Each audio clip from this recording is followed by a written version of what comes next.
আচ্ছা দেখে উষা, আমরা এখন হলো সেকেন্ড পার্টটা দেখবো, বুঝছো? তো সেকেন্ড পার্টটাতে তোমার প্রথম কথা হলো পরমাণুর সাংগঠনিক কণা নামে একটা আছে, একটা প্যারা আছে 29 নম্বর পেজের নিচের দিকে। তো এই পেজের যত মানে এই যে কথাবার্তাগুলো আছে সবগুলো তোমার ওই যে আগের যে ভিডিওটাতে লাস্টে যে ছকটা দেখাইলাম না, ওই ছকের মধ্যেই ওই আলোচনাগুলো সব কিছু আছে, বুঝছো? সুতরাং এটা তোমার বাকি অংশটা রিডিং করলেও পারো, রিডিং পড়ো আর না পারো, এর নিচের ছকটা অবশ্যই মনে রাখা লাগবে, বুঝছো? এটা থেকে পরীক্ষাতে এমসিকিউ আসে। আচ্ছা একটা জিনিস দেখো, আমার একটা জিনিস পড়াই, নাম হলো পারমাণবিক সংখ্যা। ঠিক আছে, পারমাণবিক সংখ্যা। পারমাণবিক সংখ্যা কীরকম জিনিস? পারমাণবিক সংখ্যা কি? দেখো, পারমাণবিক সংখ্যা হলো তোমার একটা পরমাণুতে প্রোটন সংখ্যাকে বলা হয়, বুঝছো? প্রোটন সংখ্যা মানেই পারমাণবিক সংখ্যা। প্রোটন সংখ্যা মানে কি? পারমাণবিক সংখ্যা, বুঝছো? এখন প্রোটন সংখ্যা আর পারমাণবিক সংখ্যা হলো সেম। আবার তোমার প্রোটন সংখ্যা আবার ইলেকট্রন সংখ্যাও বলছে যে দুইটা পরস্পর সমান। তাহলে এই তিনটা জিনিস আসলে একরকমই, বুঝছো? ইলেকট্রন সংখ্যা তিনটার মান সেমই। নর্মাল একটা পরমাণুর ক্ষেত্রে তিনটা জিনিস একই। পারমাণবিক সংখ্যা যত, তার প্রোটন সংখ্যাও তত, তার ইলেকট্রন সংখ্যাও তত। আচ্ছা এখন তাহলে তোমার একটা জিনিস দেখাই, আমরা যে একটা মৌলের একটা সিকোয়েন্স মুখস্থ করি না, hydrogen, helium, lithium, beryllium, boron, carbon, nitrogen, oxygen, fluorine, neon, sodium, magnesium, aluminium, silicon, phosphorus, এইভাবে মুখস্থ করি না? এটার জানো কি, এটা আসলে সবচেয়ে মানে প্রথম যে মৌলটা হাইড্রোজেন, হাইড্রোজেনের পারমাণবিক সংখ্যা হলো তোমার 1, হিলিয়ামের পারমাণবিক সংখ্যা হলো 2, লিথিয়ামের 3, তারপরে বেরিলিয়ামের 4, বোরনের 5, তারপরে বেরিলিয়াম, বোরন, কার্বনের 6, এরকমভাবে গেছে, বুঝছো? মানে এই সিকোয়েন্স যদি মনে রাখো, তাহলে তুমি গুনে গুনে যে কোনো একটা মৌলের পারমাণবিক সংখ্যাও বের করে ফেলতে পারবা। পারমাণবিক সংখ্যা বের করতে পারার মানে হলো তোমার সাত প্রোটন সংখ্যাও জেনে ফেলতে পারবা। প্রোটন সংখ্যা জেনে ফেলা মানে হলো তোমার তার ইলেকট্রন সংখ্যাও জেনে ফেলতে পারবা। ধরো আমার র্যান্ডম একটা মৌল বললো, ধরো বললো সোডিয়াম।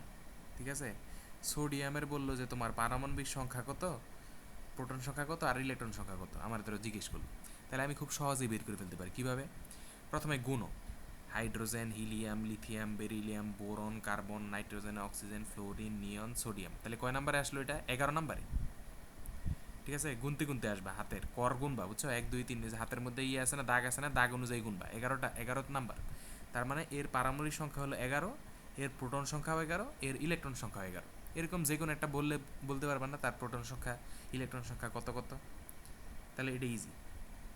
এখন তাহলে এটা হলো তোমার পারমাণবিক সংখ্যা, অর্থাৎ একটা মৌলের যতগুলা প্রোটন সংখ্যা আছে সেটাকে বলা হয় পারমাণবিক সংখ্যা। যদিও ইলেকট্রন সংখ্যা আরও সমান সেটা, কিন্তু কথা হলো যে সংখ্যা দেওয়ার ক্ষেত্রে শুধু প্রোটন সংখ্যার কথাই উল্লেখ করা হয়, বুঝছো? কারণ ইলেকট্রন আবার তোমার দেওয়া নেওয়া করা যায়, এই কারণে এটা সংখ্যার মধ্যে ইউজ করা হয় না। বুঝতেছো কথাটা? আমি বলতে চাইতেছি ধরো পারমাণবিক সংখ্যা কী বা কাকে বলে, এটার সংখ্যার মধ্যে লেখা হয় কোনো মৌলের প্রোটন সংখ্যাই হলো পারমাণবিক সংখ্যা, প্রোটন সংখ্যা। কেন ইলেকট্রন সংখ্যা বলে না? কারণ হলো তোমার মানে নর্মালি মনে হতে পারে না যে প্রোটন সংখ্যা আর ইলেকট্রন সংখ্যা তো সমানই, তাহলে ইলেকট্রন সংখ্যা এই পারমাণবিক সংখ্যা, এটা বললে তো ভুল হয় না। তো সমস্যাটা কোন জায়গায় আমি বললাম, ইলেকট্রনটা আসলে বিনিময়যোগ্য, মানে অনেক সময় এমন হয় দেওয়া নেওয়া চলে, বুঝছো? ধরো এরকম এটা যেহেতু বাইরে থাকে, এটা চাইলে বের হয়ে যেতে পারে, ঢুকে যেতে পারে, এরকম অনেক ঘটনা ঘটতে পারে। কিন্তু ভিতরে যে নিউক্লিয়াসের মধ্যে যে প্রোটন সংখ্যা সেটা সবসময় কী থাকে, ফিক্স থাকে। এই জন্য সংখ্যা দেওয়ার ক্ষেত্রে প্রোটনটাকে ইউজ করা হয়, বুঝছো? প্রোটনের সংখ্যাই পারমাণবিক সংখ্যা। আচ্ছা এখন তাহলে প্রোটন সংখ্যা বুঝছো। এবার দেখো নতুন আরেকটা জিনিস আছে। আর মনে রাখবে পারমাণবিক সংখ্যাকে জেড দিয়ে প্রকাশ করা হয়, বুঝছো? জেড। পারমাণবিক সংখ্যা কী দিয়ে প্রকাশ করা হয়? জেড দিয়ে প্রকাশ করা হয়। আরেকটা জিনিস দেখো, নাম হলো তোমার ভর সংখ্যা। ঠিক আছে, ভর সংখ্যা। ভর সংখ্যাটা আসলে কি?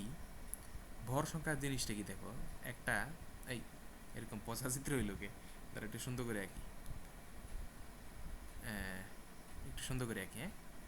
দেখো যে ধরো যে এটা এটা তুমি চিন্তা করো, এটা ধরে নাও যে একটা পরমাণু। এই পরমাণুর ধরো এটা নিউক্লিয়াস। নিউক্লিয়াসের ভিতরে কি কি থাকে? প্রোটন থাকে পি, আর নিউট্রন থাকে এন। আর বাইরে শক্তি স্তরে কি থাকে? এটা হলো ইলেকট্রন। ইলেকট্রনটা এরকমভাবে আবর্তন করতে থাকে, ঘুরতে থাকে। ঠিক আছে, এই কক্ষপথ দিয়ে ঘুরতে থাকে। এখন ভর সংখ্যা মানে হলো তোমার এই যে পরমাণুর যে নিউক্লিয়াস আছে, নিউক্লিয়াসে থাকা প্রোটন নাম্বার এবং নিউট্রন নাম্বার যোগফল, এটাকে বলা হয় ভর সংখ্যা, বুঝছো? এটাকে কি বলা হয়? এটা বলা হয় ভর সংখ্যা। পরমাণুর নিউক্লিয়াসে থাকা প্রোটন সংখ্যা এবং নিউট্রন সংখ্যার যোগফলকে বলা হয় কি ভর সংখ্যা। ঠিক আছে, প্রোটন এবং নিউট্রন সংখ্যার যোগফল। তাহলে ভর সংখ্যা কি? পরমাণুর নিউক্লিয়াসে থাকা প্রোটন সংখ্যা এবং তোমার নিউট্রন সংখ্যার যোগফল। ঠিক আছে, যোগ নিউট্রন সংখ্যা, এটাকে বলা হয় ভর সংখ্যা। যদি সংখ্যা আসে, সংখ্যা ওইটাই নিউট্রন সংখ্যা। যেমন বলবা কি, কোনো পরমাণুর নিউক্লিয়াসে থাকা প্রোটন সংখ্যা এবং নিউট্রন সংখ্যার যোগফলকে বলা হয় কি ভর সংখ্যা। তো এখন একটা জিনিস চিন্তা করো, যে একটা মৌল দিয়ে দিল, ধরো সোডিয়াম। সোডিয়ামের তোমার পারমাণবিক সংখ্যা কত? ওই যে কিছুক্ষণ আগেও বললাম, সেটা হলো 11। তো সেটা তোমার এইখানে লেখা হয়, বুঝছো, এটার পারমাণবিক সংখ্যা। এখন সোডিয়ামের ভর সংখ্যা কত? ওই যে তোমার ওই দিন আমি বলছিলাম যে 30টা মৌলের ভর অবশ্যই মুখস্থ করবা। ঠিক আছে, কী কী বলছিলাম? ওই যে তোমার 1, 4, 7, 9, 11, 12, 14, 16 এমন এমন করে মোট 30টা মৌলের তোমার শিখবা, ভর সংখ্যা শিখে ফেলবা প্রথম 30টা। তো সোডিয়ামের ভর সংখ্যা কত? সোডিয়ামের ভর ওই অনুযায়ী আসো, আমার আমার মনে আছে, দেখো সোডিয়াম হলো তোমার এরকমভাবে যদি গুণে আসো, 1, 4, 7, 9, 11, 12, 14, 16, 19, 20, 23, কত? 1, 4, 7, 9, 11, 12, 14, 16, 14, 16 পরে কত? 19, 20 নাকি? আমি তো ভুলে গেলাম সোডিয়ামের ভর কত। আচ্ছা 23, 19, 20 না, 1, 4, 7, 9, 11, 12, 14, 16, 19, 20, 23, 24, 27, 28, 1, 4, 7, 9, 11, 12, 14, 16, 19, 20, হ্যাঁ 19, 20 পরে হলো 23, 24, 27, মানে 23 আর কি। তাহলে সোডিয়ামের ভর সংখ্যা হলো কত? 23। তাহলে এইভাবে মুখস্থ করবা। তো এইখানে ধরো সোডিয়ামটাকে অনেক সময় দেখবো যে এইখানে লেখা থাকে 23, এরকমভাবে প্রকাশ করে। এখন এই যে তোমার এই যে প্রকাশ করার ওয়েটা, এখানে কি কোনটা দিয়ে কী বোঝায়? এটা হলো মৌলটা, এটা হলো মৌলের পারমাণবিক সংখ্যা। ঠিক আছে, পারমাণবিক সংখ্যাও বলতে পারো, বা বলতে পারো কি প্রোটন সংখ্যা। ঠিক আছে, পারমাণবিক সংখ্যা, পারমাণবিক সংখ্যা বা প্রোটন সংখ্যা, প্রোটন সংখ্যা, প্রোটন সংখ্যা। আর ওই যে উপরে যেটা আছে, এই যে এইটা, এইটা কি? এটাকে বলা হয় কি ভর সংখ্যা। ঠিক আছে, ভর সংখ্যা। একটা জিনিস চিন্তা করো, যে পারমাণবিক সংখ্যা বা প্রোটন সংখ্যা মানে কি? যে এটা প্রোটন সংখ্যা। ঠিক আছে, নিচে আছে কি প্রোটনের সংখ্যা, আর উপরে আছে ভর সংখ্যা। ভর সংখ্যা মানে কি? প্রোটন আর নিউট্রন সংখ্যার যোগফল। ঠিক আছে, ওই যে কিছুক্ষণ আগে যেটা দেখলাম। তাহলে চিন্তা করো যে নিচে আছে হলো ভর সংখ্যা, উপরে আছে উপরে আছে তোমার প্রোটন আর নিউট্রন সংখ্যার যোগফল, আর নিচে আছে শুধু প্রোটন সংখ্যা। ঠিক আছে, তাইলে উপরেরটা থেকে যদি নিচেরটা বিয়োগ করে দাও, তাহলে কি পাওয়া যাবে? নিউট্রন সংখ্যা পাওয়া যাবে নিশ্চয়ই। নিউট্রন সংখ্যা, নিউট্রন সংখ্যা সমান যদি আমি লিখি তোমার a মাইনাস জেড, তাহলে ভুল হয় না, a মাইনাস জেড লেখা যায়। কী কারণে? এই যে ভর সংখ্যা যেটা না, এটাকে a দিয়ে প্রকাশ করে, a। আর এই প্রোটন মানে নিচে যেটা প্রোটন সংখ্যা, সেটাকে প্রকাশ করা হয় তোমার জেড দিয়ে, বা পারমাণবিক সংখ্যা যেটা, এটাকে বলা হয় জেড দিয়ে প্রকাশ করা হয়। এখন এই ভর সংখ্যার মধ্যে কি আছে? প্রোটন আর নিউট্রনের যোগফল। ঠিক আছে, প্রোটন আর নিউট্রনের দুইটার যোগফল আছে 23। আর নিচে যেটা দেওয়া আছে সেটা হলো শুধুমাত্র প্রোটনের সংখ্যা। ঠিক আছে, তাইলে আমাকে যদি বলে যে বের করতে, আমরা তো জানি যে ভর সংখ্যা মানে প্রোটন আর নিউট্রন সংখ্যার যোগফল 23। তাহলে প্রোটন সংখ্যা যদি আমি 11 জানা থাকে, তাহলে নিউট্রন সংখ্যা বের করতে পারবো না। কেমনে বের করবো? উপরটা থেকে নিচেটা বিয়োগ করে, অর্থাৎ a মাইনাস জেড করে। তাহলে এইভাবে হলো তোমার নিউট্রন সংখ্যা নির্ণয় করা যায়। যে কোনো একটা মৌল দেয়া থাকলে তুমি চাইলে এটা নিউট্রন সংখ্যা বের করে নিতে পারবে। আচ্ছা, এরকম ধরো আমি একটা এক্সাম্পল যদি দিই, ধরো নর্মাল একটা চিন্তা করো, ধরো একটা মৌল আছে হাইড্রোজেন, হিলিয়াম, লিথিয়াম। ধরো লিথিয়াম, লিথিয়ামের প্রোটন সংখ্যা কত? হাইড্রোজেন, হিলিয়াম, লিথিয়াম 3 নম্বর মৌল, প্রোটন সংখ্যাও 3। আচ্ছা, এর ভর কত? আমরা জানি তোমার 1, 4, 7। লিথিয়ামের হলো তোমার ভর হলো 7, এটা মুখস্থ, ওই যে তোমার বলছিলাম মুখস্থ করতে। তাহলে এখান থেকে আমি কি কি ডেটা পাই? এখান থেকে প্রথম কথা হলো লিথিয়ামের পারমাণবিক সংখ্যা 3, এটা জানতে পারি, অর্থাৎ তার নিউক্লিয়াসে 3টা প্রোটন আছে। ঠিক আছে, 3টা প্রোটন আছে। আর ভর সংখ্যা 7, এটা মানে কি? প্রোটন এবং নিউট্রন নাম্বারের যোগফল হলো 7। বুঝছো? তাহলে এখানে যেহেতু তোমার প্রোটন সংখ্যা 3, তাহলে নিউট্রন সংখ্যা বের করে, এই যে 7 থেকে 3 বাদ দিলে 4, 4 হলো তোমার নিউট্রন সংখ্যা। তাহলে নিউট্রন সংখ্যা কত? খুবই দ্রুত সময়ের মধ্যে বের করে ফেলতে পারো। নিউট্রন সংখ্যা কত? নিউট্রন সংখ্যা হলো তোমার সংখ্যা ইকুয়াল টু হলো 4 লিথিয়ামের ক্ষেত্রে। তো তাহলে মনে রাখবা এই বিষয়টা, যে প্রোটন সংখ্যা সংখ্যা যোগ নিউট্রন সংখ্যা সমান হয় কি, সমান হয় ভর সংখ্যা। তাহলে এইখান থেকে যদি আমরা এই প্রোটন সংখ্যা জানা থাকে তাহলে নিউট্রন সংখ্যা বের করা ইজি। প্রোটন ভর সংখ্যা থেকে প্রোটন সংখ্যাটা বিয়োগ করে দিলে বের যায়। তার মানে নিউট্রন সংখ্যা মানে কি, নিউট্রন সংখ্যা মানে হলো তোমার ভর সংখ্যা মাইনাস প্রোটন সংখ্যা। ঠিক আছে, মাইনাস প্রোটন সংখ্যা। তাইলে ধরো ভর সংখ্যা থেকে প্রোটন সংখ্যা বিয়োগ করলে কি পাওয়া যায়, নিউট্রন সংখ্যা পাওয়া যায়। ঠিক আছে, এটা দিয়ে তোমার অনেক সময় এমসিকিউর মধ্যে লাগে এটা। আচ্ছা, তাহলে এটা বুঝলা। এবার আমরা দেখো একটু সামনের দিকে যদি আগাই, এখন যেটা আছে তোমার এটা হলো পৃষ্ঠা নাম্বার কত, 42। ঠিক আছে, 42 নাম্বারটা দেখো। 42 নাম্বারে ধরো দেয়া আছে কি, পরমাণুর মডেল সম্পর্কে বিভিন্ন রকম ধারণা দেয়া আছে, বুঝছো, বিভিন্ন রকম পরমাণু মডেলের কথা বর্ণনা করা আছে। তাহলে চলো এখন আমরা পড়বো কি, সেটা হলো তোমার বিভিন্ন রকম পরমাণু মডেল। এখন পরমাণু মডেল মানে কি, একটা পরমাণু দেখতে কীরকম এই সম্পর্কে বিভিন্ন বিজ্ঞানীর মতামত, এটাকে বলা হয় পরমাণু মডেল। তো প্রথমে দেখো সর্বপ্রথম তোমার শুরু হয়েছে, সর্বপ্রথম পরমাণু সম্পর্কে মডেল দেন 1911 সালে বিজ্ঞানী রাদারফোর্ড, বুঝছো, 1911 সালে বিজ্ঞানী রাদারফোর্ড পরমাণু মডেল দেন। ঠিক আছে, রাদারফোর্ড পরমাণুর একটা মডেল দেন, আর উনি বলেন যে পরমাণুটা দেখতে এরকম। তো ওনার মডেলের তোমার মোটামুটি 4টা পয়েন্ট আছে, বুঝছো, ABCD আকারে দেখো 4টা পয়েন্ট লেখা আছে। প্রথম পয়েন্টটা দেখো কি বলছে, বইও খোলো প্লাস আমি আমার কথাটাও শুনো।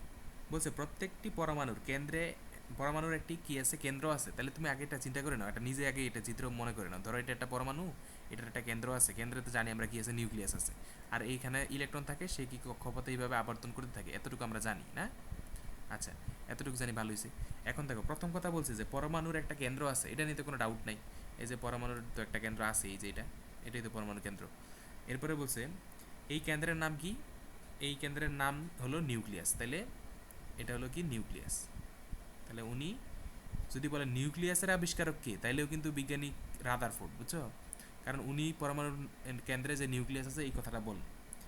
আচ্ছা, উনি বলছে নিউক্লিয়াসের ভিতরে কি আছে, প্রোটন আছে আর নিউট্রন আছে, প্রোটন আছে আর কি আছে, নিউট্রন আছে। এটা কিন্তু মুখস্থ করে ফেলবো একবারে, বুঝছো, বুঝতেছো প্লাস মুখস্থ করে ফেলবো, পরীক্ষাতে আসে যে রাদারফোর্ড পরমাণু মডেল ব্যাখ্যা করে।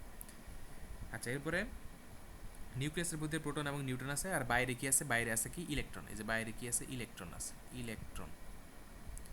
পরমাণু নিউক্লিয়াস আছে প্রোটন নিউট্রন, বাইরে আছে কি, ইলেকট্রন। দেখছে যেহেতু আপেক্ষিকভাবে ইলেকট্রনের ভর শূন্য, আমি বলছিলাম ইলেকট্রনটা কিন্তু অনেক হালকা, দেখবা যে আপেক্ষিক ভর শূন্য লেখা আছে, মানে অনেক হালকা আর কি।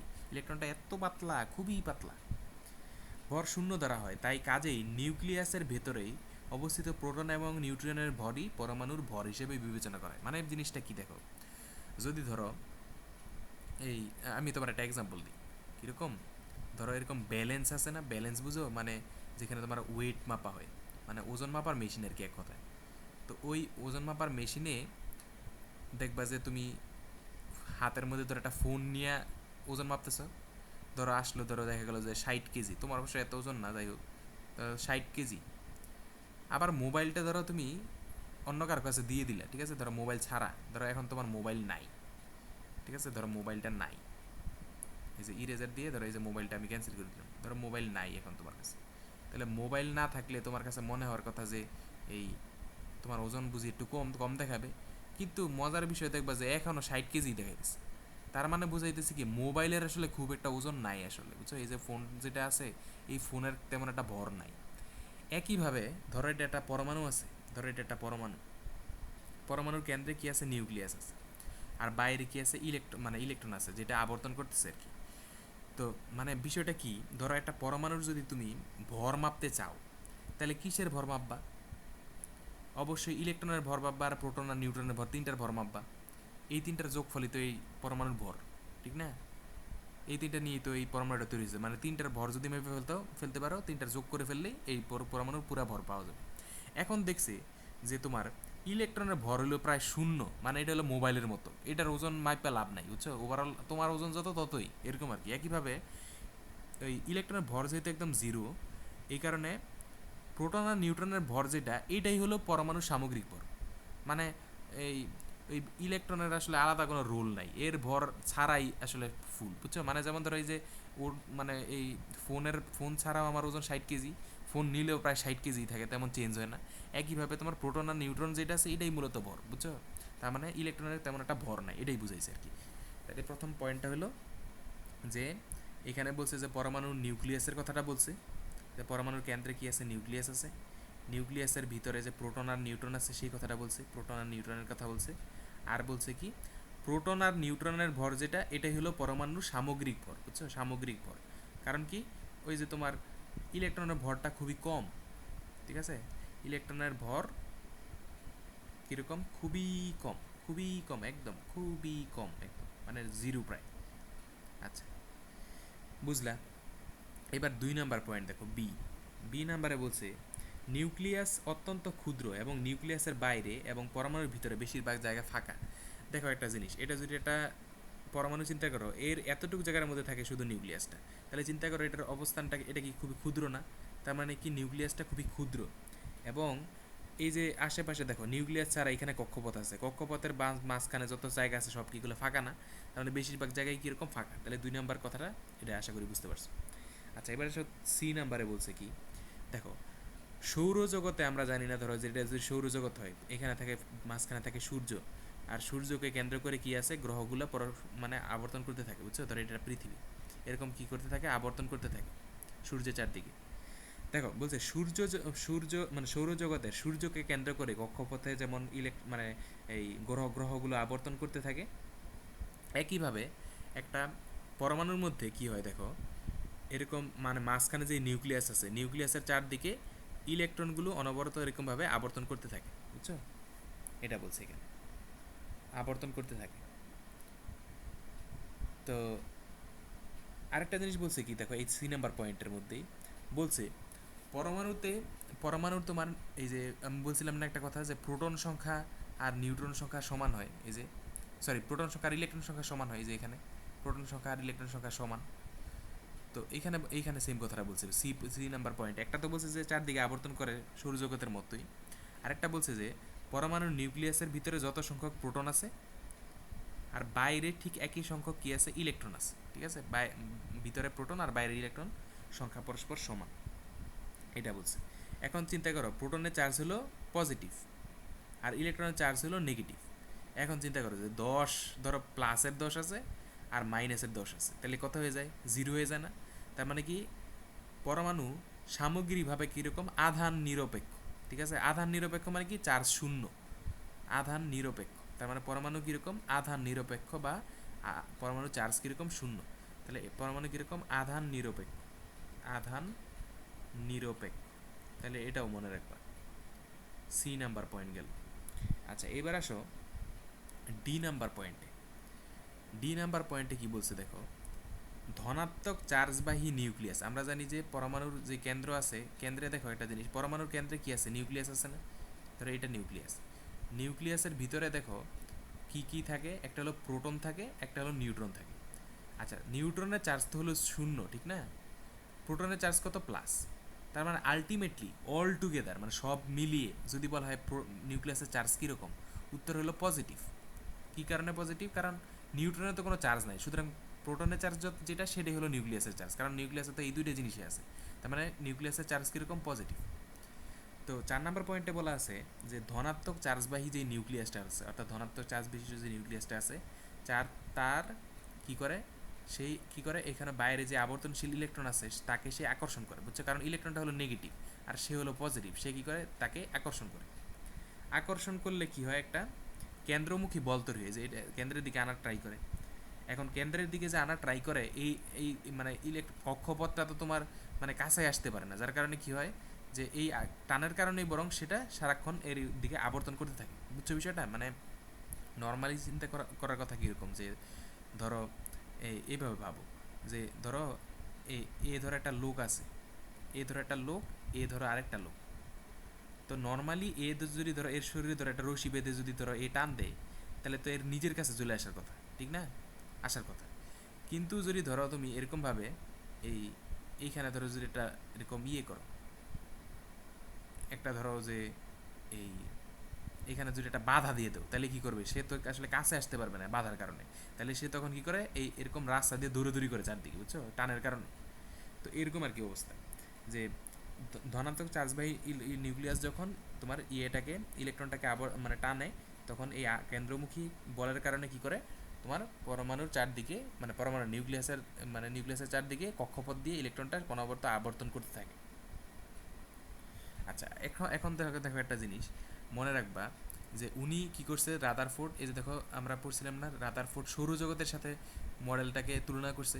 এই জন্য রাদারফোর্ডের যে এই মডেলটাকে বলা হয় কি সৌর মডেল, বুঝছো, সৌর মডেল বলা হয়, সৌর মডেল বা সোলার সিস্টেম মডেল বলা হয়, সৌর মডেল বা সোলার সিস্টেম মডেল বা solar system model, solar system model, ঠিক আছে। মৌলের মানে এই মডেলটাকে বলা হয় কি সৌর মডেল বা সোলার সিস্টেম মডেল। কারণ কি ওই যে সৌরজগতের সাথে তুলনা করা হয়েছে, ওই যে বলছে সৌরজগতে গ্রহসমূহের সমূহ যেমন সূর্যের চারদিকে আবর্তন করে, একইভাবে ইলেকট্রন নিউক্লিয়াসকে কেন্দ্র করে ঘুরে, এই কথা বলছে না, এই জন্য এটাকে বলা হয় এই তোমার সৌর মডেল। আরও একটা নামে বলা হয় কি এটাকে, এটাকে নিউক্লিয়ার মডেল বলা হয়, বুঝছো। নিউক্লিয়ার মডেল বলা হয় কি কারণে, কারণ উনি সর্বপ্রথম নিউক্লিয়াস সম্পর্কে ধারণা দেন। ওই যে বলছে পরমাণুর একটা কেন্দ্র আছে, কেন্দ্রের নাম নিউক্লিয়াস, এটা প্রথমেই তো বলছে। তো এই এই কথা বলার কারণে এই মডেলকে নিউক্লিয়ার মডেলও ডাকা হয়। আচ্ছা, এটা হলো তোমার মানে উনি কি কি বলছে সেই আইডিয়াটা। এখন দেখো ওনার কিছু মডেলে কিছু ফাঁক ফোকর ছিল, মানে কিছু ভুল ছিল। কি কি ভুল, সেই সীমাবদ্ধতাগুলো পড়বো আমরা। সীমাবদ্ধতা, সীমাবদ্ধতা মানে কিছু ত্রুটি টাইপের আর কি। কি কি ভুল হয়েছে দেখো, যে কি কি বিষয় আসলে এখান থেকে ভুল উঠে আসছে। প্রথমত দেখো যে উনি বলছে যে নিউক্লিয়াসের চারদিকে ইলেকট্রন আবর্তন করে, ঠিক আছে, ইলেকট্রনটা আবর্তন করে, কিন্তু উনি কিন্তু বলে নাই যে এই কক্ষপথ যেটা মানে যেখানে আবর্তনটা করে ওইটার আকৃতিটা আসলে কীরকম, বুঝছো। তার মানে কি প্রথম সীমাবদ্ধতা হলো ওনার, উনি কি বলে নাই, উনি কক্ষপথের আকৃতি সম্পর্কে কিছু বলে নাই। কক্ষপথের আকৃতি, আকৃতি সম্পর্কে উনি বলে নাই। তো এখন ধরো আমরা জানি যে এই আকৃতিটা কীরকম হয়, মোস্টলি গোলাকার টাইপের হয়, বুঝছো, গোল হয়, বৃত্তাকার টাইপের। আকৃতি সম্পর্কে উনি বলেন নাই, এটা ওনার একটা ভুল। আচ্ছা, তারপরে দেখো দ্বিতীয়ত, দেখো উনি বলছে কি যে সৌরজগতে গ্রহসমূহ যেমন সূর্যকে আবর্তন করে ঘুরে, এই যে ধরো সূর্য, ধরো এটা সৌরজগৎ, সৌরজগতে ধরো এগুলো ধরো এটা হলো তোমার, এটা ধরো গ্রহ, ঠিক আছে, এটা ধরে নাও যে পৃথিবী। তো গ্রহসমূহ কি করে এরকম সূর্যকে আবর্তন করে ঘুরে যেরকমভাবে, একইভাবে নিউক্লিয়াসকে কেন্দ্র করে ইলেকট্রনগুলো ঘুরে, ঠিক আছে। তাহলে এইখান থেকে দেখো তো কম্প্যারিজন কী হয়েছে, কম্প্যারিজন অনুযায়ী উনি বলতে চাইতেছে যে এই নিউক্লিয়াসটা হলো সূর্যের মতো আর ইলেকট্রনগুলো হলো গ্রহের মতো। এখন দেখো একটা জিনিস জানা গেছে যে ইয়েটা কি বলে, ইলেকট্রনটা কীরকম নেগেটিভ চার্জ না, নেগেটিভ চার্জ, আর প্রোটনটা মানে নিউক্লিয়াসটা কীরকম পজিটিভ চার্জ। আর পৃথিবী যেন কীরকম চার্জ, পৃথিবীর চার্জ কত, শূন্য, অর্থাৎ আধান নিরপেক্ষ। সূর্যের চার্জ যেন কত, শূন্য। তাহলে তুমি চিন্তা করো যে ওদের মধ্যে এর সাথে এর তুলনা দিছে, তাহলে এর সাথে এর তুলনা দেওয়াটা কি ঠিক হয়েছে, এর হলো জিরো, এর হলো মাইনাস, এর হলো জিরো, এর হলো প্লাস, তার মানে কি উল্টাপাল্টা তুলনা হয়ে গেছে। তাহলে এটা একটা সমস্যা হয়েছে। তাহলে কি বলবা যে ওই যে আধানবিহীন এরা কি, এদের কোনো আধান নাই বা কোনো চার্জ নাই, চার্জবিহীন কণার সাথে চার্জ যুক্ত কণা, এই যে পজিটিভ এটা একটা চার্জ, নেগেটিভ এটা একটা চার্জ, চার্জ যুক্ত কণার কম্পারিজন করে ফেলছে বা তুলনা করে ফেলছে, এটা একটা ভুল। তাহলে কি এখানে ভুলটা কি, সেটা হলো তোমার চার্জহীন, চার্জহীন বস্তুর সাথে চার্জ যুক্ত বস্তুর তুলনা করে ফেলছে, সাথে চার্জ যুক্ত বস্তুর তুলনা, যুক্ত বস্তুর তুলনা করছে, বস্তুর তুলনা হয়ে গেছে, বুঝছো বিষয়টা। আচ্ছা, এরপরে আর কি আছে দেখো, এরপরে দেখো 3 নাম্বার পয়েন্টটা, সি নাম্বার পয়েন্ট, দেখো কি বলছে উনি, ধরো যে এখানে ইলেকট্রন সংখ্যা যখন একটা তখন কিভাবে আবর্তন করে সেই বিষয়ে বলছে। এখন ধরো ইলেকট্রন সংখ্যা যদি দুইটা হয়, এরা কি একটার সাথে একটা ধাক্কা খাবে না কি করবে, সমান দূরত্বে অতিক্রম করবে না কি করবে, এই সম্পর্কে উনি ধারণা দেন, বুঝছো। তার মানে কি ওনার ব্যাখ্যাটা ছিল শুধু একটা ইলেকট্রন বিশিষ্ট পরমাণুর ক্ষেত্রে, বুঝছো, অর্থাৎ হাইড্রোজেন জাতীয় পরমাণু যারা আছে একটা ইলেকট্রন ওদের ক্ষেত্রে প্রযোজ্য। আচ্ছা, এরপরে দেখো আরেকটা ভুল কি ওনার, আরেকটা ভুল দেখো, উনি যে বলল যে এই পজিটিভ চার্জের চার দিক দিয়ে মানে নেগেটিভ চার্জের ইলেকট্রন অনবরত আবর্তন করছে। এখন একটা জিনিস গবেষণায় দেখা গেছে, যখন একটা চার্জযুক্ত কণা, ধরো এটা নিউক্লিয়াসটা কীরকম, নিউক্লিয়াসটা চার্জ, ইলেকট্রনটা কীরকম নেগেটিভলি চার্জ। তো একটা মানে যখন এই মানে একটা চার্জযুক্ত কণার চারদিকে যখন অন্য একটা চার্জযুক্ত কণা আবর্তন করতে থাকে এরকম, তো অনবরত সে কী করতে থাকে, শক্তি হারাতে থাকে, বুঝছো, শক্তি হারাতে থাকে, শক্তি হারাতে হারাতে হারাতে হারাতে এক সময় ভিতরে ঢুকে যাওয়ার কথা, বুঝছো। মানে এ যেহেতু একে আকর্ষণ করে, এই যে পজিটিভ আর নেগেটিভের মধ্যে একটা আকর্ষণ আছে, এই আকর্ষণের কারণে কি হয়, ওই আবর্তনশীল যে ইলেকট্রনটা আছে সে অনবরত শক্তি হারাতে থাকে। তাহলে দেখো কক্ষপথ আস্তে আস্তে ছোট হয়ে আসছে, আস্তে আস্তে আস্তে আস্তে এক সময় ইলেকট্রনটা নিউক্লিয়াসে এসে পতিত হয়ে যাওয়ার কথা, মানে পড়ে যাওয়ার কথা। কিন্তু বাস্তবে আসলে এরকম কোনো ঘটনা ঘটে না, বুঝছো।